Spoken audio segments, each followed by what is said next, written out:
You see, whenever you look at everything we do, every initiative we take, it's always about Russia. Someone speaks and they say they're influenced by Russia. Everything that happens, it's Russia. Why do they have their eyes closed like that? So Africans aren't capable of developing anything. Africans aren't capable of inventing, innovating, or taking initiatives.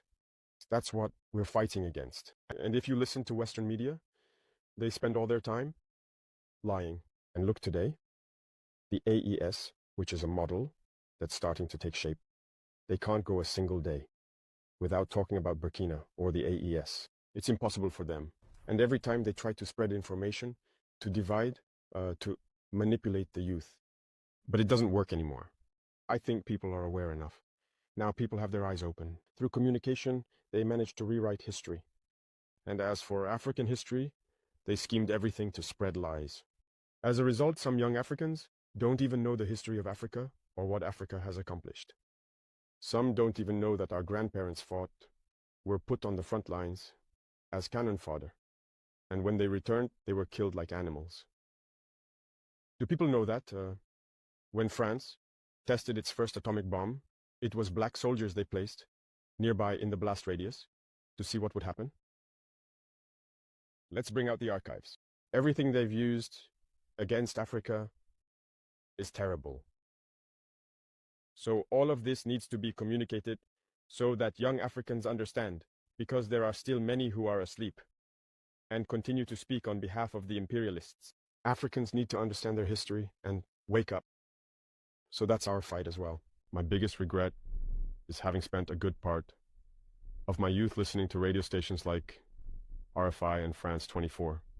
I've been in countries where those radio stations were shut down.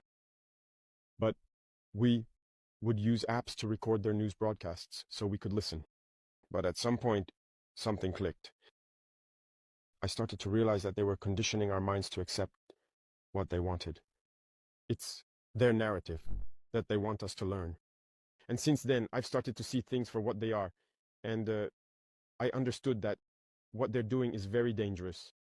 And today, more than ever, I realize that they have conditioned the minds, especially of Africans. When we watch the parade of the machines that won the war, that is the T-34s up to the modern vehicles, it shows us the technological evolution of the Russian army. And it inspires us as well to get to work so that we can develop in the same direction. The terrorists are reinforced by many foreign fighters who come from elsewhere, who are not, in fact. If I take the case of Burkina Faso, there are many criminals in Burkina Faso, but they are not Burkinabe.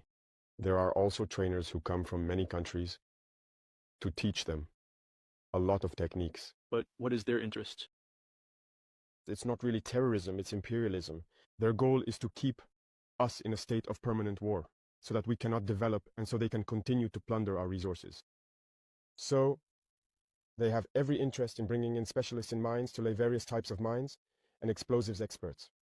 Today, the terrorists use drones to fight and everything.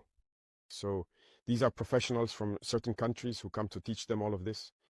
All of this is to keep us in a state of insecurity. But we are aware of the situation.